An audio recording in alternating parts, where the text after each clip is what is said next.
Hi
friends, నేను మీ Raghavender, US miss Telugu. ఈరోజు మనం గతంలో పశ్చిమ గోదావరి జిల్లా, ఇప్పుడు ఏలూరు జిల్లాగా ఉన్నటువంటి ఆ ఏలూరు జిల్లాలోని జిలకరగూడెం అనే గ్రామానికి వచ్చాము. ఇది కామవరపు కోటకి 8 కిలోమీటర్ల దూరంలో ఉంటుంది. ఇది ఇక్కడ బౌద్ధ అవశేషాలు ఉన్నాయని, బౌద్ధ క్షేత్రం, అదే బౌద్ధ మతం కూడా ఇక్కడ వెలసిల్లిందని చెప్పి చరిత్ర చెప్తా ఉంది. ఈరోజు మనం చూస్తే ఇక్కడ బౌద్ధ ఆరామాలు, చాలా చిహ్నాలు కూడా, ఇక్కడ గుహలు కానీ అనేక రకాలైనటువంటి చూడదగ్గ ప్రదేశంగా ఇది కనిపిస్తా ఉన్నది. ఈ జిలకరగూడెం ఎక్కడో కొండ మీద ఉన్నది. ఇది బౌద్ధ ఆరామాలు మొత్తం కూడా. మనం కింద నుంచి ఆ రోడ్డు మార్గంలో ముందుకు వచ్చిన తర్వాత ఇక్కడ కొండ ఎక్కి వచ్చాం మనం. అంటే కొండ ఎక్కడానికి కూడా మనకి మెట్లు కట్టి ఉన్నారు. ఇది చూస్తే మన బౌద్ధ ఆరామాలు చూస్తే చూడండి, గతం ఎప్పుడో 3వ శతాబ్ది కాలంలో నిర్మించినటువంటి బౌద్ధ అవశేషాలు ఇవి. ఇక్కడ బౌద్ధ మతం వెలసిల్లని చెప్పడానికి అనేక సాక్ష్యాలుగా ఈ యొక్క బౌద్ధ ఆరామాలు మనకి కనిపిస్తా ఉన్నాయి. అదేవిధంగా చూస్తే ఇదంతా పెద్ద కొండ. ఇది ఈ కొండ మీద బౌద్ధ మతం వెలసిల్లిందని, బౌద్ధ కాలంలో అందరూ కూడా యోగాలు చేసుకోవడానికి గుహలు నిర్మించుకున్నారనేది ఇక్కడ మనకి చూస్తుంటే కనిపిస్తా ఉన్నాయి. ఇక్కడ చూడండి, ఇక్కడ బౌద్ధ ఆరామాలు ఎన్ని ఉన్నాయో. దాదాపుగా ఇది 3వ శతాబ్ది కాలంలో ఇక్కడ బౌద్ధ మతం వెలసిల్లిందని చెప్పి చరిత్ర చెప్తా ఉంది. ఇది చూస్తే మనకి కింద నుంచి పైకి వస్తా ఉంటే కూడా అనేక గుహలు ఉన్నాయి ఇక్కడ. ఆ గుహల్లో కూడా చాలా లోతుగా గుహలు నిర్మించుకున్నారు. మరి ఆనాడు బౌద్ధ క్షేత్రం వెలసినటువంటి పరిస్థితుల్లో ఆ గుహల్ని ఎందుకు నిర్మించుకున్నారనేది అక్కడ మరి యోగా చేసే వాళ్ళని రకరకాలుగా చెప్తా ఉంటారు. ఇది చూస్తే మనకి కనిపిస్తా ఉన్నాయి అనేక గుహలు. ఇక్కడ ఆ గుట్ట చివరి నుంచి చూసుకుంటే అనేక రకాల గుహలు మనకి ఇక్కడ కనిపిస్తా ఉన్నాయి. ఒక్కొక్క గుహని కూడా మనం దర్శించి అక్కడ వింత ఏంటి, విశేషం ఏంటి అనేది తెలుసుకునే ప్రయత్నం మనం చేద్దాము. ఇప్పటి వరకు నా ఛానల్ని సబ్స్క్రైబ్ చేసుకున్నట్లయితే ఇప్పుడు సబ్స్క్రైబ్ చేసుకోవాలని మనవి చేస్తున్నాను. మీరిచ్చే సపోర్టు మరిన్ని ఇటువంటి ఆసక్తికర వీడియోలు చేయడానికి దోహదపడుతుందని భావిస్తున్నాను. Please subscribe, please give me your big support. Hi friends, ఇది జిలకర్రగూడెం గ్రామం. ఇది ఇక్కడ మన బౌద్ధ క్షేత్రానికి వెళ్ళాలంటే ఇక్కడ ప్రధాన తోరణం ఇది. ఈ జిలకర్రగూడెంకి మనం టీనసాపురం మండల కేంద్రం నుండి 15 కిలోమీటర్లు ప్రయాణం చేసి ఇక్కడికి రావడం జరిగింది. ఇక్కడ నుంచి ఒక చిన్న సిమెంట్ రోడ్లో మనం ముందుకెళ్తే మన బౌద్ధ క్షేత్రానికి సంబంధించినటువంటి గేటు, ప్రధాన ద్వారం, ఆఫీసు అన్నీ కనిపిస్తాయి. చూసారా, ఇదే ప్రధాన ద్వారం. ఇక్కడ ఈ టూరిస్టు ప్లేస్ సంబంధించింది ఒక బోర్డు డిస్ప్లే చేసి ఉన్నారు. గవర్నమెంట్ ఆఫ్ ఇండియా పరిధిలో ఉన్నటువంటి గుంటుపల్లి రాతి గుహాలయంలు, అమరావతి మండలం అని చెప్పి మనకి బోర్డు డిస్ప్లే చేసి ఉన్నారు. ఈ బౌద్ధ క్షేత్రాన్ని, ఈ గుంటుపల్లి గుహల్ని మనం దర్శించాలంటే ఇక్కడ 25 రూపాయలు పెట్టి టికెట్ కొనాల్సి ఉంటుంది. టికెట్ కొని మనం ఈ గుహల్ని మనం సందర్శించాలి.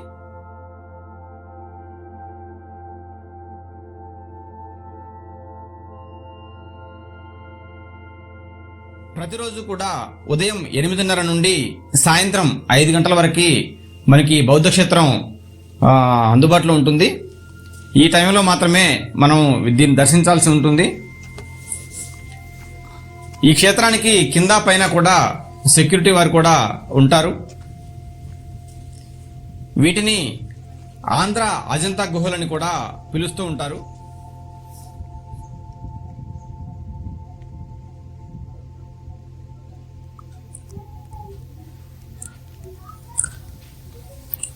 ఆంధ్రప్రదేశ్లో బుద్ధుని కాలం నుండి బౌద్ధ మతం జనప్రియమైన జీవనోధానంగా వెలిసిల్లిందట.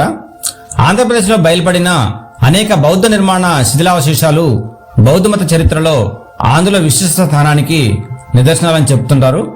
ఇటువంటి క్షేత్రాలలో బహుశా బట్టిప్రోలు అన్నిటికంటే ప్రాచీనమైనదని చెప్తూ ఉంటారు.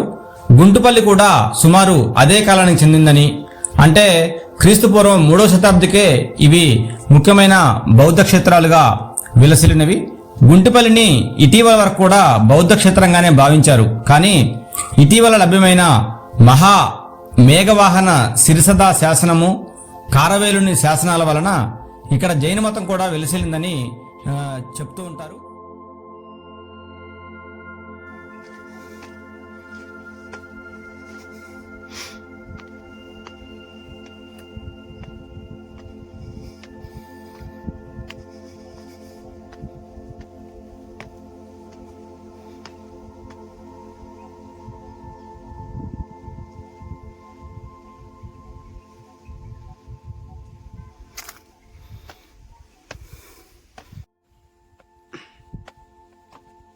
ఫ్రెండ్స్, ఇది 3వ శతాబ్దంలో బౌద్ధ మతం విలసిల్లింది కొండ మీద ఈ ఏరియా అంటానికి ఈ గుహలు చాలా నిదర్శనం.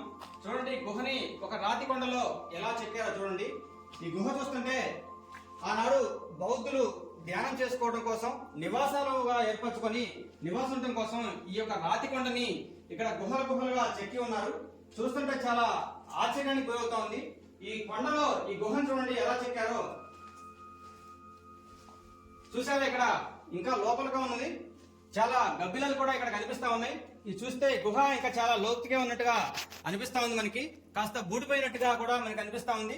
ఇక్కడ గబ్బిలాలు నివాస కేంద్రాలకు ఏర్పరచుకుని ఉంటున్నాయి. చూస్తే చాలా ఆశ్చర్యానికి లోనవుతా ఉన్న పరిస్థితి కనబడతా ఉంది. ఎందుకంటే ఇంత గట్టిగా ఉన్న రాతి కొండని చెక్కి గుహలుగా నిర్మించారంటే ఆనాడు బౌద్ధ మతస్థులు బౌద్ధులు దీనిని నివాస కేంద్రాలుగా ధ్యాన మందిరాలుగా ఉపయోగించుకున్నారనేది మనకి చరిత్ర చెప్తా ఉన్నది. చూస్తే ఈ గుహను చూడండి.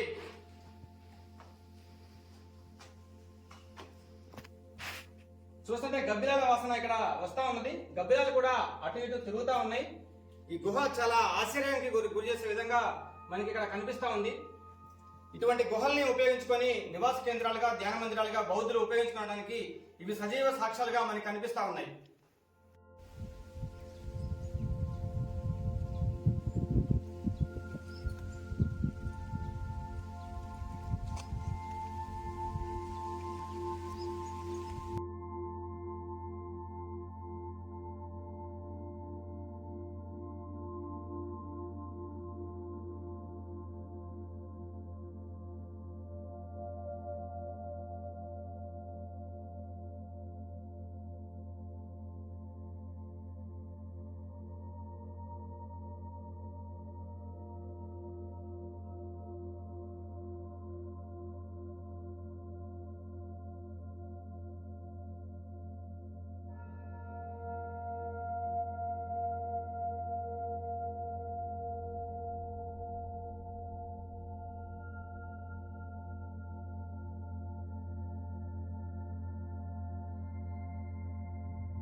ఫ్రెండ్స్, 3వ శతాబ్దంలో బౌద్ధ మతం వెలసిల్లిందనటానికి ఇక్కడ మనకి కొండ మీద చూపిస్తున్నటువంటి బౌద్ధ ఆరామాలు ప్రత్యేక సాక్ష్యాలుగా నిలుస్తున్నాయి. అనేక చోట్ల ఈ బౌద్ధ మతం వెలసిల్లిందనటానికి గౌతమ బుద్ధుని బోధనలు ప్రచారం చేయడం కోసం బౌద్ధ మతం ఈ భారతదేశంలో విస్తృతంగా పనిచేసిందనటానికి అనేక సాక్ష్యాధారాలు మనకి చరిత్రలో కనిపిస్తూ ఉంటాయి. మనకి చుట్టుపక్కల ఖమ్మం దగ్గర నేలకొండపల్లి, ఇటు వస్తే అమరావతి, ఇవన్నీ కూడా బౌద్ధ మతం విలసిల్లిందని చెప్పడానికి సాక్ష్యాలుగా నిలుస్తూ ఉంటాయి. ఇక్కడ చూస్తే ఇది ఏలూరు జిల్లా అంటే కామవరపు కోట పరిధిలోకి వస్తుంది ఈ ఊరు జీలకర్రగూడెం. ఈ కొండ మీదకి వచ్చిన తర్వాత ఈ ఎన్ని బౌద్ధ ఆరామాలు ఇక్కడ మనకి దర్శనమిస్తూ ఉన్నాయి.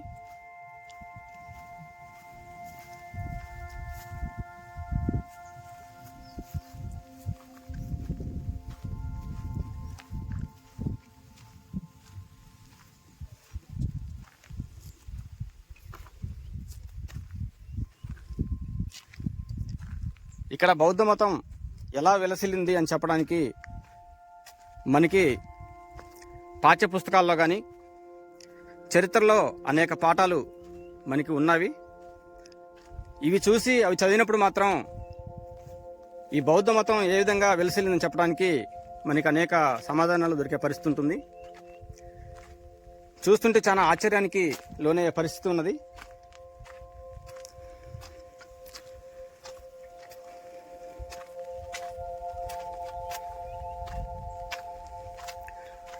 ఆ రోజుల్లో ఈ బౌద్ధ ఆరామాలు కట్టడానికి ఉపయోగించినటువంటి రాళ్ళు కానీ ఇటుకలు కానీ చూస్తే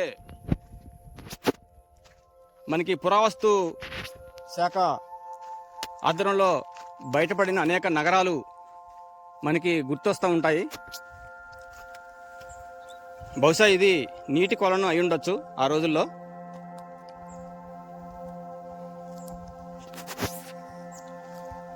ఈ కొండ మొత్తం కూడా రాతితోనే కప్పబడి ఉంది. ఈ రాతి కొండపైనే ఈ యొక్క బౌద్ధ ఆరామాలు కట్టి ఉన్నారు.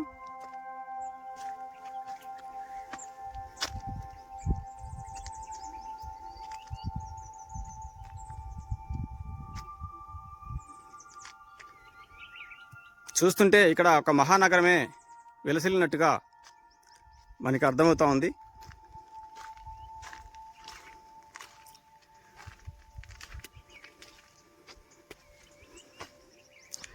మనకి చరిత్రలో చెప్పే విషయం ఏంటంటే బౌద్ధ మతంతో పాటు తర్వాత రోజుల్లో జైన మతం కూడా ఇక్కడ విలసిల్లిందని చెప్తూ ఉంటారు.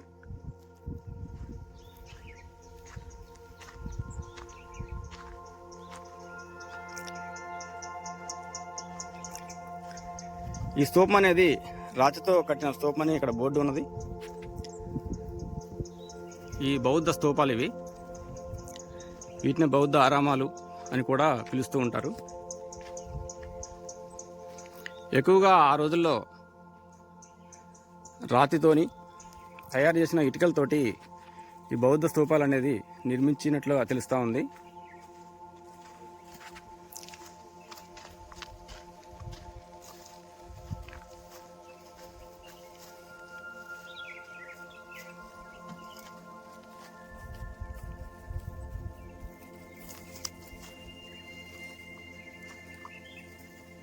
ఇదేదో దేవాలయం లాగా కనిపిస్తూ ఉంది. శిథిలావస్థలో ఉండటం వల్ల ఇలా కనిపిస్తూ ఉంది అనిపిస్తుంది.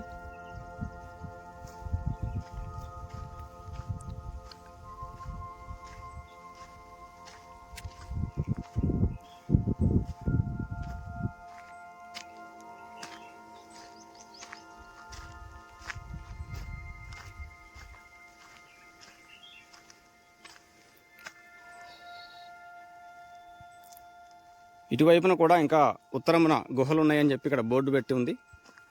ఏ గుహ దగ్గరికి వెళ్ళాలన్నా, ఏ స్తూపం దగ్గరికి వెళ్ళాలన్నా ఖచ్చితంగా ఆ కాలంలోనే ఈ బండలు ఉపయోగించి వీటితోటే మెట్లు కూడా నిర్మించి ఉన్నారు.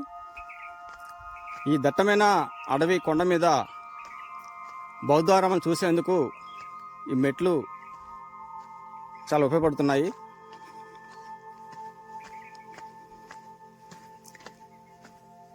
ఇది మన ఆంధ్రప్రదేశ్లో ఒక పర్యాటక కేంద్రంగా విలసిల్లుతుంది.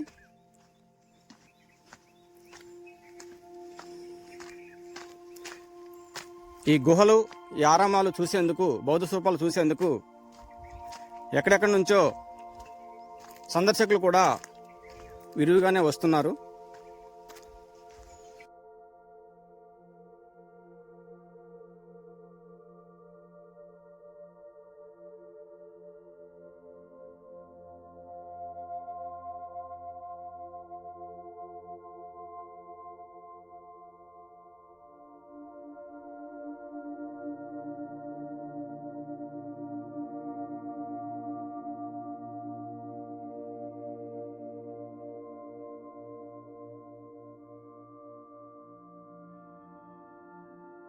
కనిపిస్తూ ఉంది.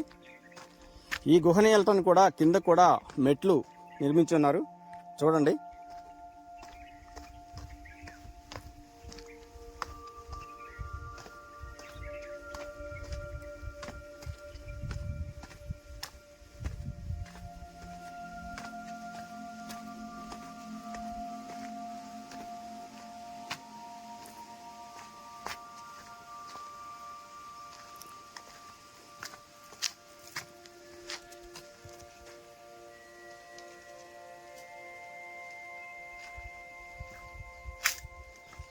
చూసారా, రాతిని తొలిచి గుహలు ఏర్పాటు చేశారు.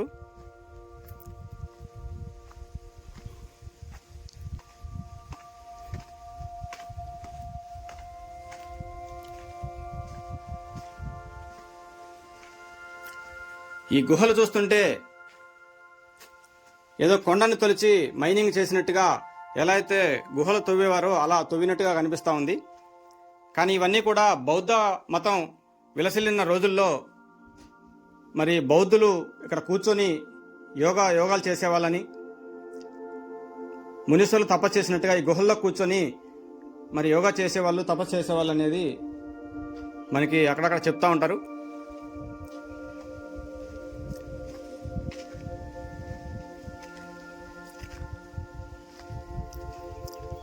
ఇప్పటివరకు మనం పురాతన శివాలయాలు కొండల మీద, పెద్ద పెద్ద దట్టమైన అడవుల్లో కొండల మీద కాకతీయుల కాలం నిర్మించారని మనం వింటూ ఉన్నాం. కానీ ఇవి చూస్తుంటే బౌద్ధ మతం వెలసిల్లిన రోజుల్లో, అంటే బౌద్ధులు ఈ విధంగా గుహలు నిర్మించేవారని, బౌద్ధ స్తూపాలు నిర్మించేవారని, ఇక్కడ బౌద్ధ మతం వెలసిల్లిందని ఇవన్నీ చూసిన తర్వాత మనకి అర్థమవుతూ ఉంటుంది.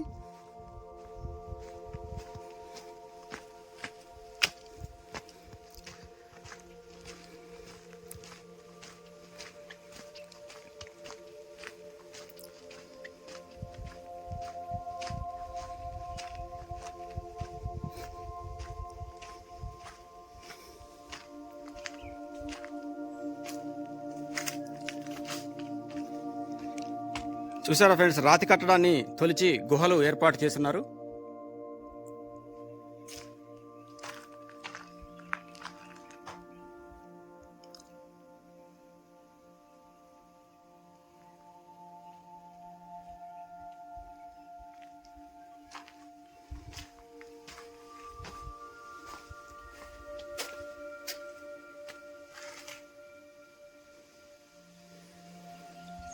ఈ గుహలో చాలా చల్లగా, ప్రశాంతంగా ఉంది.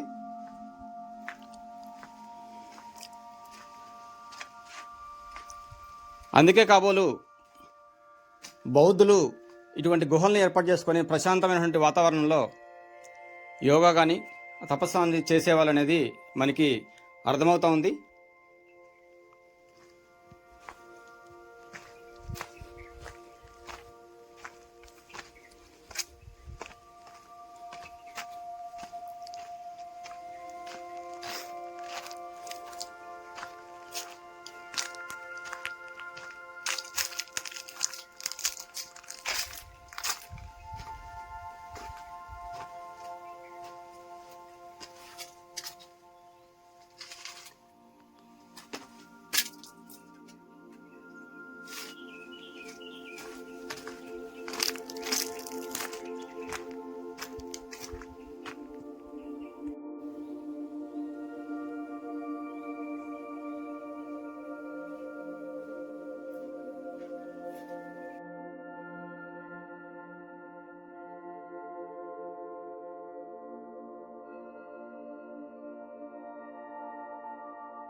ఈ గుహలు చూస్తుంటే చాలా ఆశ్చర్యానికి లోనివ్వాల్సిన పరిస్థితి వస్తుంది. చూసే రాతిలోనే ఎలా చెక్కారనేది కూడా అర్థం కాని పరిస్థితి. ఆనాడు కాకతీయ కాలంలోనే శిలలపై శిల్పాలు చెక్కినారంటే అది ఇక్కడ చూస్తుంటే బౌద్ధ క్షేత్రం వెలిసిన రోజుల్లో, బౌద్ధ మతం వెలిసిన రోజుల్లో ఇక్కడ బౌద్ధ ఆరామాలు కానీ ఇక్కడ చేసినటువంటి గుహలు కానీ చాలా ఆశ్చర్యానికి లోన్ చేసే పరిస్థితి ఉంది. చూడండి, గుహలో ఏదైనా ఐటమ్ పెట్టడానికి చెక్కినట్టున్నారు. అదేవిధంగా ఒక దిమ్మె కట్టినట్టుగా, దిమ్మె అంటే కూర్చోడానికి అనుకూలంగా ఒక దిమ్మె కూడా ఏర్పాటు చేస్తున్నారు. అసలు ఈ గుహలు చూస్తుంటే రాళ్ళను ఎలా చెక్కారనేది చాలా ఆశ్చర్యానికి గురి చేసే పరిస్థితి ఉన్నది. కాబట్టి ఆ రోజు బౌద్ధ మతం కూడా ఎలా వెలసిల్లిందని చెప్పడానికి ఇవి ప్రధాన సాక్ష్యాలుగా మనకి ఇక్కడ ఈ కొండ మీద మనకి కనిపిస్తా ఉన్నాయి.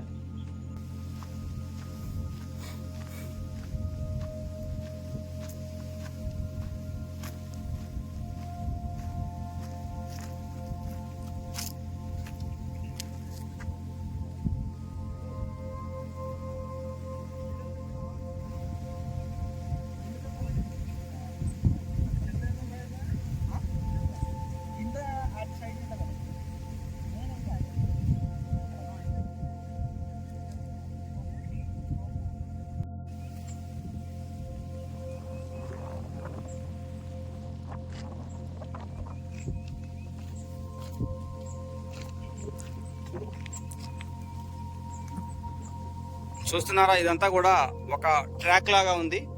ఈ ట్రాక్ మొత్తం కూడా అన్ని గుహలే ఉన్నాయి. ఇక్కడ ప్రతి గుహ దగ్గర కూడా వెళ్ళటానికి మెట్లు చక్కగా నిర్మించి ఉన్నవి. బౌద్ధ మతం వెలసిల్లిన రోజుల్లో 3వ శతాబ్ద కాలంలో ఇక్కడ పైన నివాసం ఉండటానికి కూడా గృహాలు ఉండేవని, తర్వాత వచ్చినటువంటి రాజులు కొంతమంది వీటిని కూలగొట్టారనేది మనకి కొంత ఇక్కడ ఉన్నటువంటి పెద్దలు చెప్తా ఉన్నారు. ఇవన్నీ కూడా నివాస గృహాలు కూడా ఇక్కడ ఉండేవట. ఆ నివాస గృహాలని తర్వాత వచ్చినటువంటి వారు కొంచెం ధ్వంసం చేశారని మనకి ఇక్కడ చెప్తా ఉన్నారు.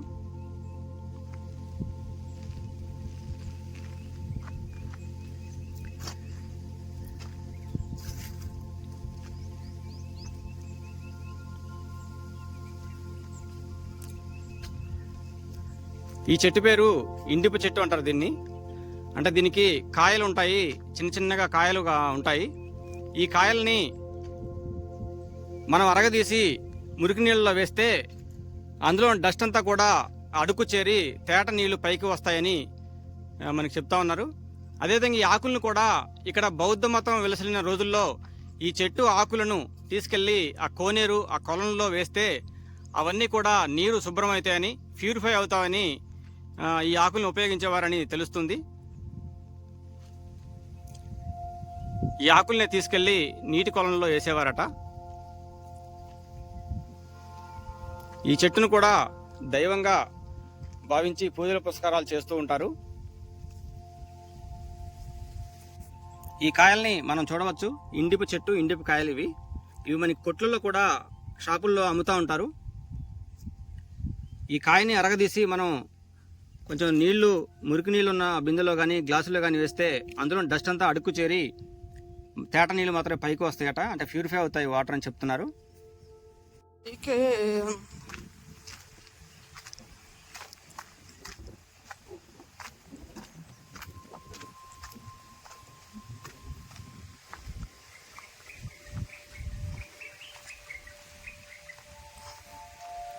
చూసారా, రాతి కొండకి గుహలు, ఇవన్నీ వరుసగా గుహలే. ఇవి గుహల్ని ఎలా ఆ రోజు తొలిచారనేది మనకు అర్థం కాని పరిస్థితి.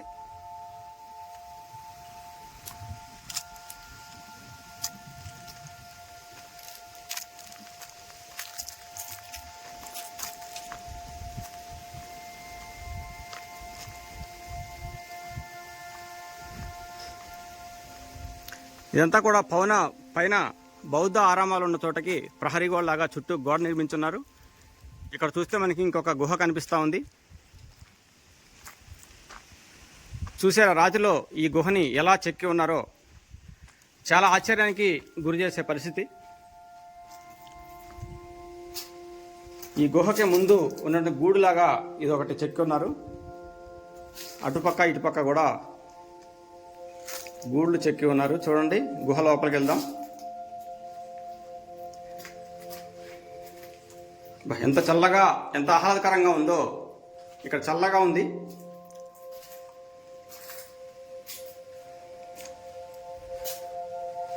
అంటే గతంలో బౌద్ధులు ఇలాంటి చల్లటి ఆహ్లాదకరమైన వాతావరణం, ప్రశాంతమైనటువంటి వాతావరణంలో కూర్చొని యోగాభ్యాసనాలు కానీ తపస్సు కానీ చేసేవారని మనకు అనిపిస్తూ ఉంది.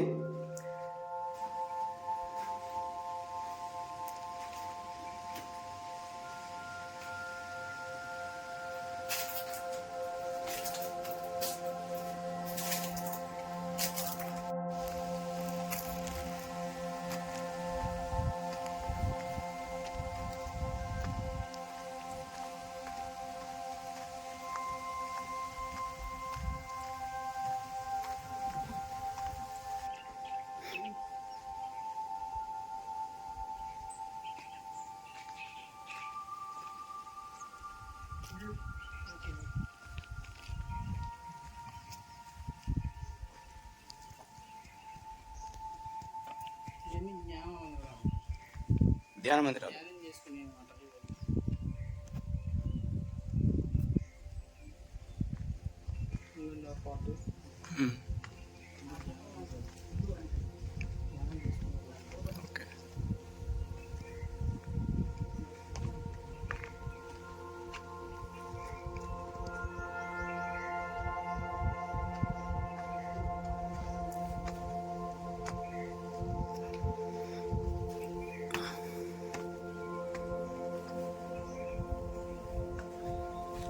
ఈ గుహలన్నీ కూడా బౌద్ధులు నివాసం ఉండేందుకు మరియు ధ్యానం చేసుకునేందుకు ఉపయోగించారట.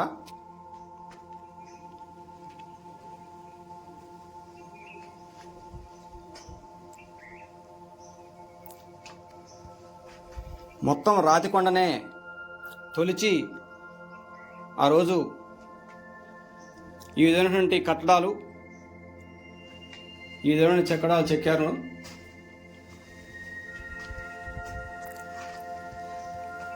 మనం ఎన్నో క్షేత్రాలు అవి చూస్తూ ఉంటాము, కానీ ఇటువంటి పురాతనమైనటువంటివి చూసినప్పుడు చాలా అద్భుతాలని మనకి అనిపిస్తూ ఉంటుంది. ఇట్లాంటి అద్భుతాలని చూడటానికి వ్యయ ప్రయాసాలకు వచ్చైనా ఇటువంటి అద్భుతాలని మనం దర్శించాల్సి ఉంది.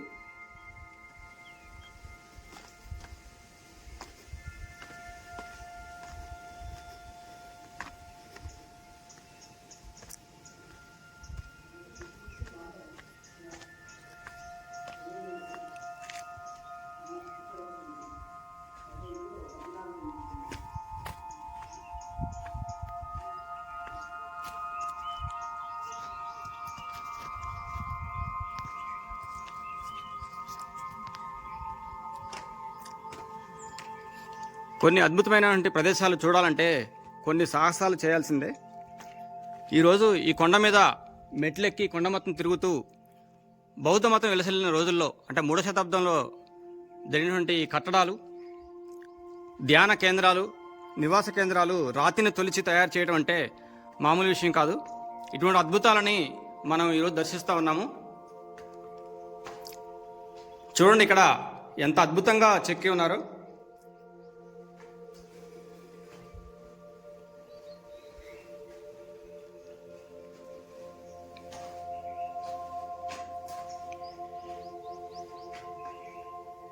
ఇక్కడ కొండపై నుంచి నీళ్లు వస్తాయట.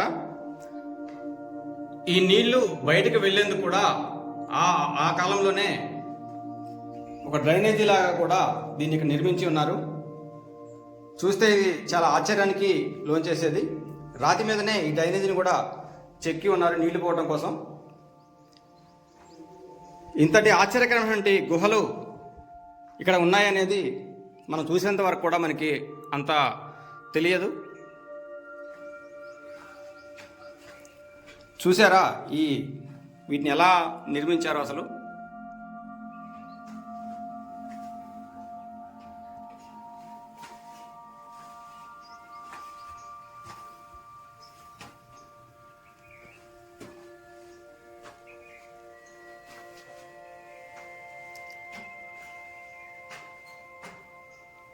మీరు చూస్తున్నదంతా కూడా కొండని తొలిచి నిర్మించినటువంటి ఈ నివాస కేంద్రాలు, ధ్యాన మందిరాలు ఇవి.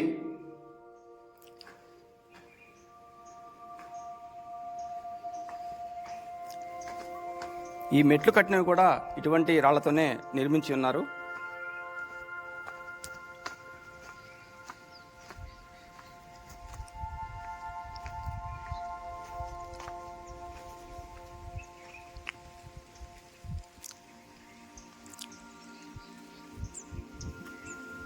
మన పాత సినిమాల్లో పాటలు పాడుతూ ఉంటారు, శిలలపై శిల్పాలు చెక్కినారు అని. ఇక్కడ శిలని ధ్యాన మందిరాలుగా, నివాస కేంద్రాలుగా అద్భుతంగా చెక్కి ఉన్నారు. ఇక్కడ చూస్తుంటే చాలా సంభ్రమాచారాలకి లోనయ్యే పరిస్థితి కనిపిస్తూ ఉంది. చూడండి, ఇది కూడా ధ్యాన మందిరాలే ఇవి. ఇవి చూస్తే అంటే అవతల నుంచి, కొండ మీద నుంచి కూడా నీళ్లు ఇందులోకి వచ్చే పరిస్థితి ఉన్నది. ఈ నీళ్లు పోయేందుకు కూడా ఇక్కడ డ్రైనేజీ లాగా దీన్ని తొలిచి ఉన్నారు కొండని. ఇక్కడ చూస్తే లోపలికి గుహ ఉన్నట్టు కూడా కనిపిస్తూ ఉంది. గబ్బిలాల వాసనలు కూడా వస్తూ ఉన్నాయి. కొంత ఈ గుహ చూస్తుంటే కొంచెం భయంకరంగా కూడా కనిపిస్తూ ఉంది. లోపలంతా చీకటిగా ఉంది, గబ్బిలాల వాసన వస్తూ ఉంది.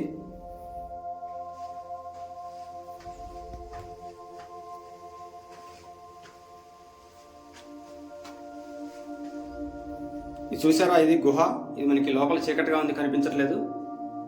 గబ్బిలాలు ఉన్నాయి లోపల.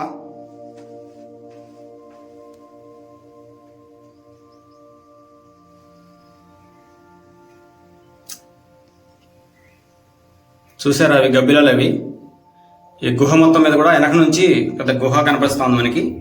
ఈ గుహలో గబ్బిలాలు కనిపిస్తా ఉన్నాయి.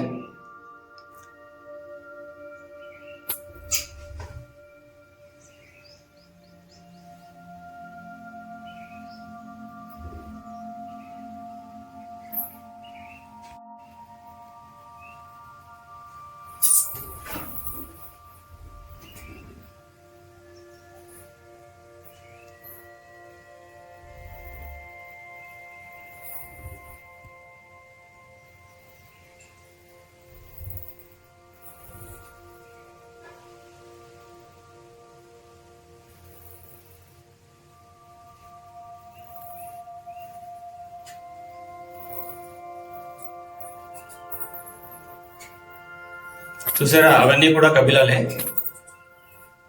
అవి వస్తే ఒక్కసారిగా బయటకు వస్తాయి, కరిసే ప్రమాదం కూడా ఉంటుంది.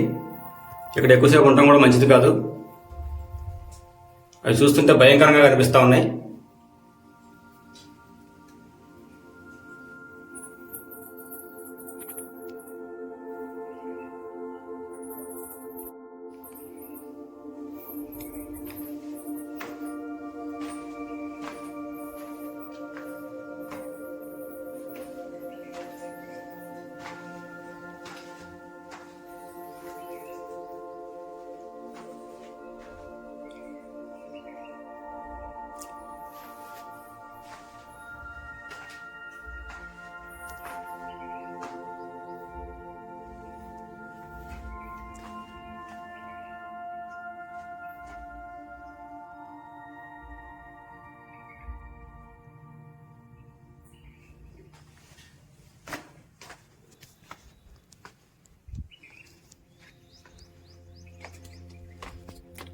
ఇవి మనకు కనిపిస్తున్న ఈ ట్రాక్ మొత్తం కూడా గుహలే ఉన్నాయి.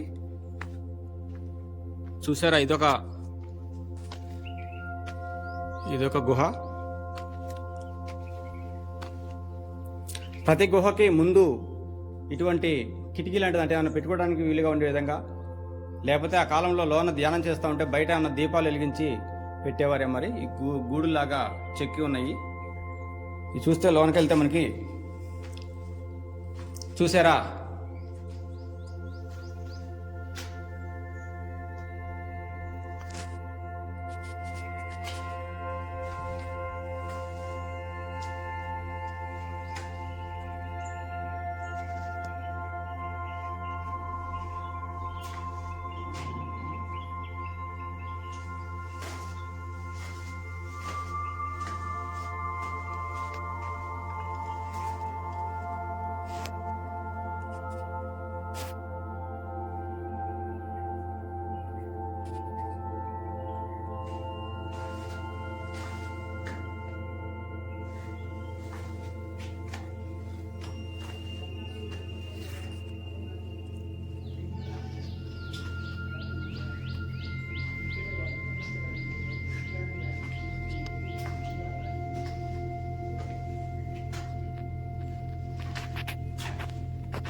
ప్రతి గుమ్మం దగ్గర కూడా ఇట్లాంటి లోతుగా ఇలా 2 ఉన్నాయి.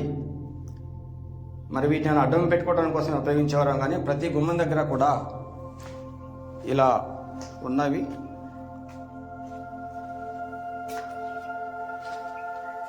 చూసారా, ప్రతి గుమ్మం దగ్గర ఇట్లా 2 ఉన్నాయి.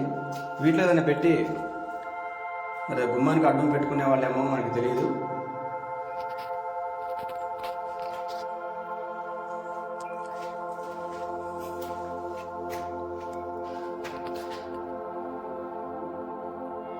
ఇది మొత్తం రాతి కొండ. ఈ రాతి కొండనే ఈ గదులు మొత్తం కూడా చెక్కున్నారు. చాలా ఆశ్చర్యానికి గురి చేసే విషయం.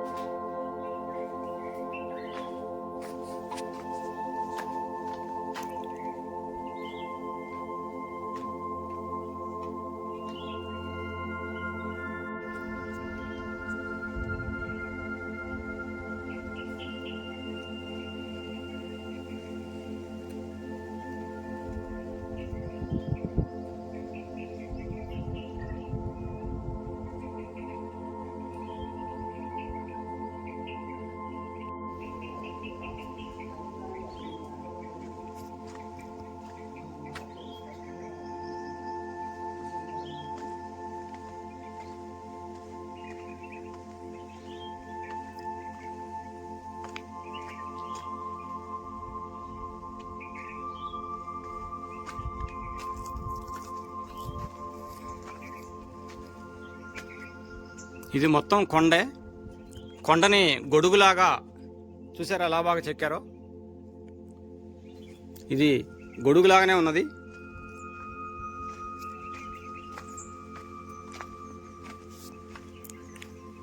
వర్షాల నుంచి కాపాడుకోవడం కోసం, నీడ కోసం, మరి ఇక్కడ నుండి సేద తీర్చుకోవడం కోసం కూడా ఈ ప్రాంతం ఉపయోగపడిందని మనం చెప్పవచ్చు. ఇది గొడుగులాగా చెక్కి చక్కగా డిజైన్లు కూడా చెక్కి ఉన్నారు చూడండి.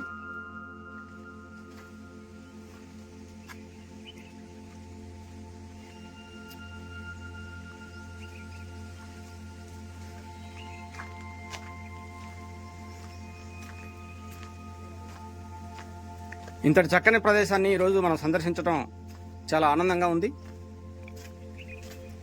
ఇటువంటి ప్రదేశాన్ని మీకు కూడా చూపించటం ఇంకా ఆనందంగా ఉంది. చూడండి ఫ్రెండ్స్, ఇది ఏలూరు జిల్లాలోని మనకి కామవరపు కోట. కామవరపు కోటకి 8 కిలోమీటర్ల దూరంలో ఉంటుంది. దీన్ని ఖచ్చితంగా వీలైతే దర్శించండి. చాలా చక్కటి ప్రాంతం. ఆహ్లాదకరమైన వాతావరణంలో ఒక ఎత్తైన కొండ మీద బౌద్ధ మతం విలసిల్లిన రోజుల్లో ఈ కొండని గుహల్లాగా ఏర్పరచుకొని చెక్కి ఇక్కడ నివాసం ఉండేవాళ్ళు, తపస్సు చేసుకునేవాళ్ళు, ధ్యాన మందిరాలు నిర్మించుకున్నారు. బౌద్ధ ఆరామాలు, బౌద్ధ క్షేత్రాలు అనేక రకాలుగా ఇక్కడ నిర్మించి ఉన్నారు. ఇది చాలా చూడదగ్గ ప్రదేశం.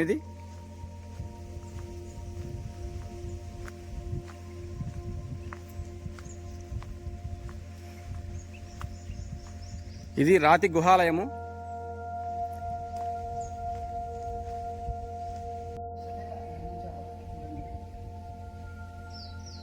చూస్తే రాతి కట్టడంలో చాలా డిజైన్ గా, అంటే లేటెస్ట్ గా డిజైన్ ఎలా ఉంటాయో అలా చెప్పుకున్నారు. ఇక్కడ రాతిని ఎలా తొలిచారు అనేది అర్థం కాని పరిస్థితి. ఇక్కడ చూస్తే మనకి ఇక్కడ ఒక బౌద్ధ స్తూపం ఉన్నది చూడండి. రాతిలో చెక్కేసి లోపల తాళం వేశారు, గేట్ తాళం వేశారు. ఈ లోపల కూడా సీలింగ్ చూస్తే అసలు రాతితోటి అంత డిజైన్ ఎలా చెక్కారనేది అర్థం కాని పరిస్థితి. ఇది మొత్తం కూడా ఏకశిలగా ఉన్నటువంటి పరిస్థితి. ఈ స్తూపం, ఈ బౌద్ధ స్తూపం అనేది ఏకశిలగా ఉన్న చూడండి. రాతినే ఆ శిలగా అలా బౌద్ధ స్తూపంగా చెక్కున్నారు. కానీ మనం బయట చూసినప్పుడు ఇటుకలతోటో రాళ్లతోటో నిర్మించున్నారు. కానీ ఇది శిలనే ఇలా తయారు చేశారు. ఇది ఏకశిలలా కనిపిస్తుంది మనకి. పైన కూడా డిజైన్ చూడండి ఎంత చక్కగా చెక్కున్నారు. చాలా ఆశ్చర్యానికి గురి చేసే పరిస్థితి ఉన్నది.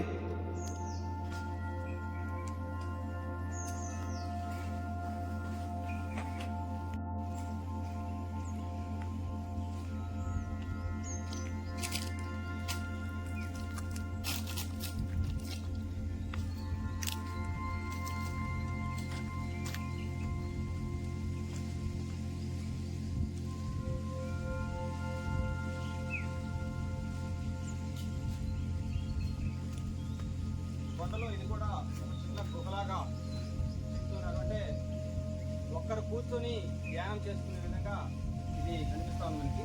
దానికోసమే చెక్కున్నారని నాకు అర్థమవుతా ఉంది. కానీ దీంట్లో కూర్చొని ఆ రోజు ధ్యానం చేయడానికి ఒక ప్రశాంతమైన వాతావరణాన్ని, చల్లగా ఉన్న కొండలో చెక్కినటువంటి గుహల్ని ఉపయోగిస్తున్నారని మనకు అర్థమవుతోంది. మనం కూడా ఒకసారి ఇందులో కూర్చొని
మంగశెట్టేవనా ఇక్కడ వరకు ఉన్నాయి.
చూసారా ఈ కొండని, ఈ రాతిని ఎంత అద్భుతంగా చెక్కారో.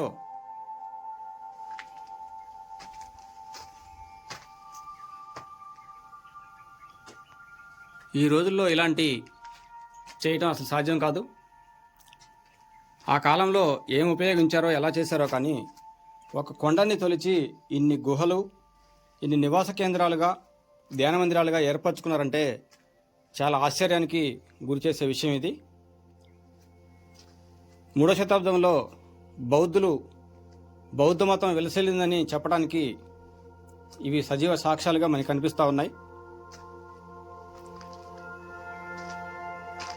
చరిత్రలో ఉన్నటువంటి వీటిని మనం దర్శించినప్పుడు, మనం చదువుకున్న పాఠాల్లో వచ్చినప్పుడు, బౌద్ధ మతం గురించి చదివినప్పుడు ఆ జ్ఞాపకాలు ఈ బౌద్ధ ఆరామాలని, ఈ బౌద్ధ క్షేత్రాలని చూస్తుంటే మనకి గుర్తుకొస్తూ ఉన్నాయి.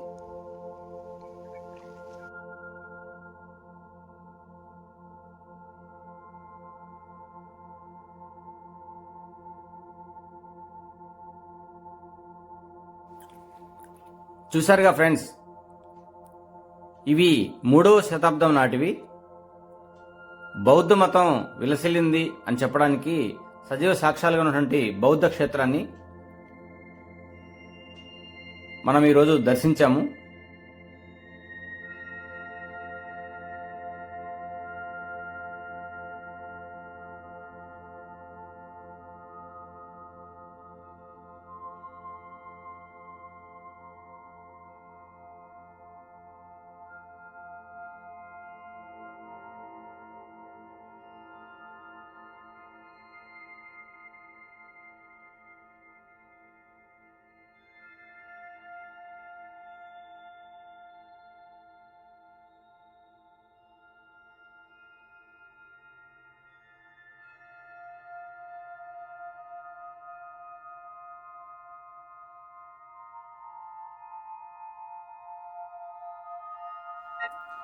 ఈ గుంటుపల్లి గుహలు, వీటినే ఆంధ్ర అజంతా గుహలని కూడా పిలుస్తారట.